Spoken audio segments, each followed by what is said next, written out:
to your own station of economics on your tips. आज है video number 30 देखने से पहले 29 जरूर देखना। अगर 29 नहीं देखोगे ना तो 30 समझ में भी नहीं आएगी, तो यहां से निकल जाएगा। ठीक है, सो स्टार्ट करते हैं हमारी वीडियो नंबर 30। और इस वीडियो के एंडिंग में जरूर जाना।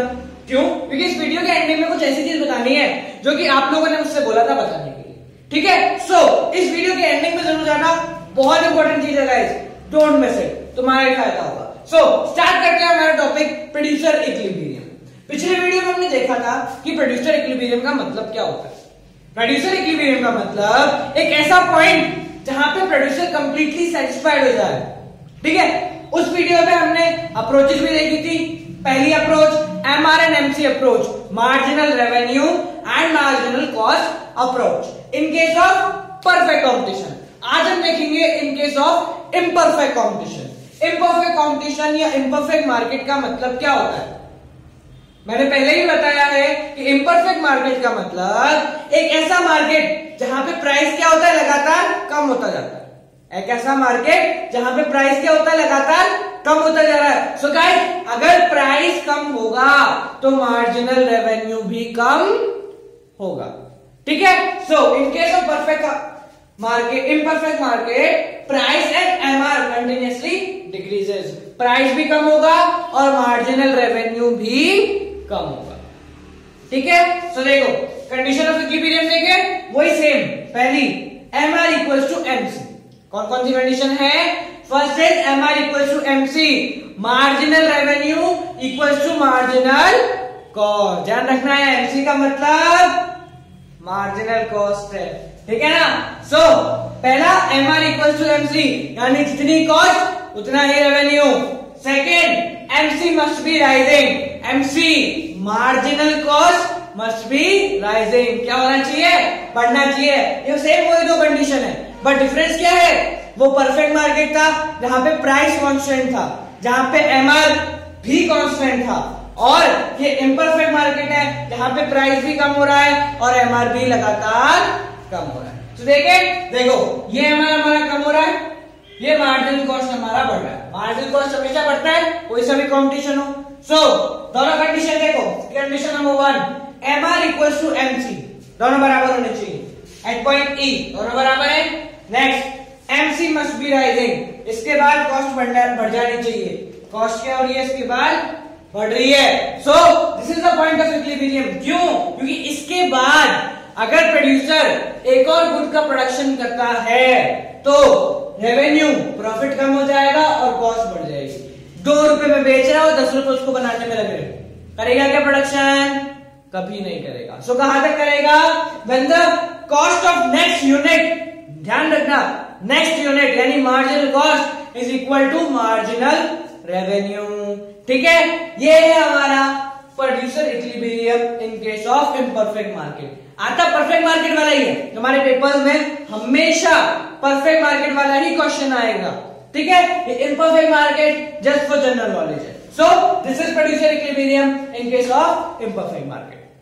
अब आता है हमारे अगले टॉपिक पे, जो कि छोटा सा टॉपिक है, चैप्टर खत्म होने वाला। देखो 2 पॉइंट्स। पहला पॉइंट ब्रेक इवन पॉइंट क्या होता है, and second point shut down point क्या होता है। तो पहले समझते हैं कि ब्रेक इवन पॉइंट का मतलब क्या होता है। सो देखो, ब्रेक इवन पॉइंट का मतलब व्हेन AR, एवरेज रेवेन्यू, इसके बराबर है एवरेज कॉस्ट के बराबर, यानी कि जो मेरी फर्म है उसको नॉर्मल प्रॉफिट हो रहा है, जितना सोचा उतना हो रहा है, इससे ज्यादा नहीं हो रहा, ना ज्यादा हो रहा ना कम हो रहा, एक नॉर्मल बेस पे प्रॉफिट चल रहा है। So when AR equals to AC, AR equals to AC है तो फर्म को क्या हो रहा है? Normal profit. कैसे हो रहा है वो देखो, दोनों को Q से मल्टीप्लाई किया, क्या आया?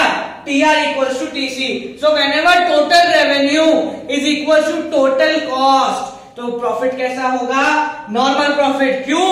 क्योंकि टोटल कॉस्ट में सारी कॉस्ट आ गई, वेरिएबल भी आ गई, फिक्स भी आ गई।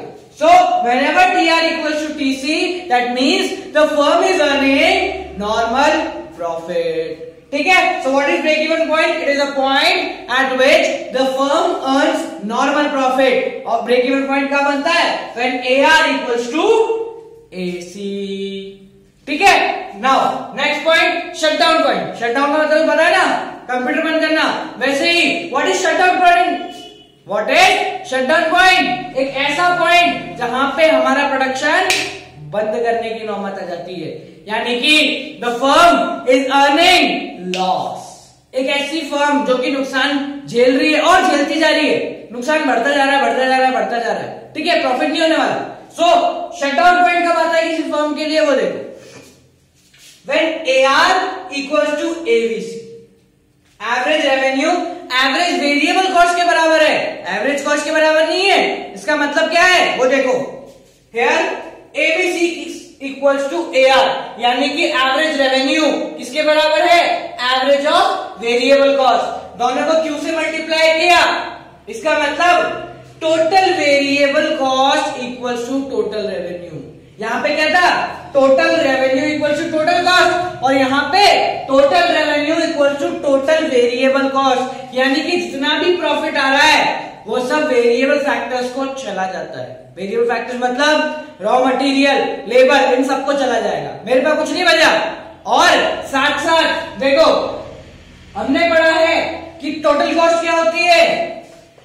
Total of fix cost plus total of variable cost, और फिक्स कॉस्ट कभी भी जीरो नहीं होती।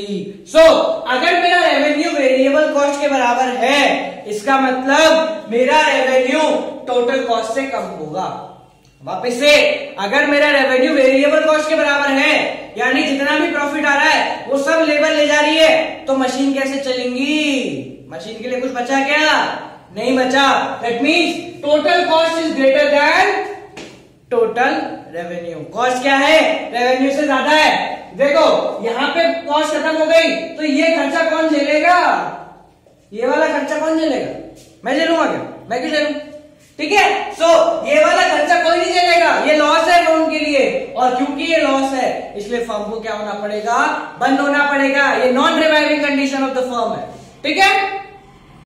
ये हमारी प्रोड्यूसर इक्विलिब्रियम उससे रिलेटेड सारे कॉन्सेप्ट हमने 2 वीडियोस में प्रोड्यूसर इक्विलिब्रियम पूरा कंप्लीटली खत्म कर लिया। इसके अलावा कुछ नहीं आता प्रोड्यूसर इक्विलिब्रियम में।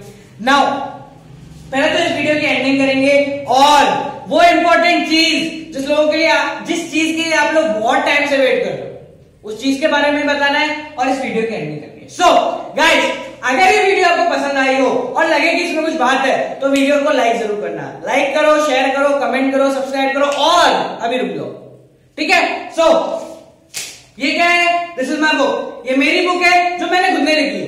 अगर इस वीडियो में कुछ अच्छी बात लगे कि भाई कुछ तो बात है, सो इस बुक को अगर किसी को खरीदना हो, anybody is interested in purchasing this book, तो आप मुझसे कांटेक्ट कर सकते हैं। मेरा कांटेक्ट नंबर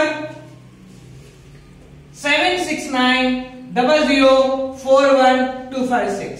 वापस से 7690041256। इस नंबर पे आओ, मुझसे कांटेक्ट करो with the name of economics on tips, और ये बुक के बारे में और जानो। और अगर ये बुक खरीदनी हो तो most welcome guys. So keep on watching economics on tips and just wait for a while. अब आती है वो बात जो मैंने स्टार्टिंग में बोली थी कि आप लोगों के लिए बहुत इंपॉर्टेंट है। सो गाइस, क्या है वो? देखो, ये है वो, माइंड योर ओन बिजनेस। क्या है माइंड योर ओन बिजनेस? इसका मतलब ये नहीं है कि अपने काम से काम रखो, इसका मतलब ये है कि ये मेरा नया चैनल है, ये मेरा नया चैनल है, mind your own business for business studies. अगर इकोनॉमिक्स की वीडियो समझ में आ रही हो तो एक बार उस पर जरूर जाना। वीडियो को, चैनल का नाम माइंड योर ओन बिजनेस। पहले चैनल का नाम क्या था? Business in your hand, but उसको चेंज करके नया नाम रखा हमने माइंड योर ओन बिजनेस, जहां पे अभी भी स्टार्टिंग हुई है, एक वीडियो डली है और दूसरी भी डलने वाली है। सो ये वीडियो पसंद आए तो चैनल पे जरूर जाना with the name of mind your own business, and always keep on watching economics on YouTube and have fun and be ready to purchase it.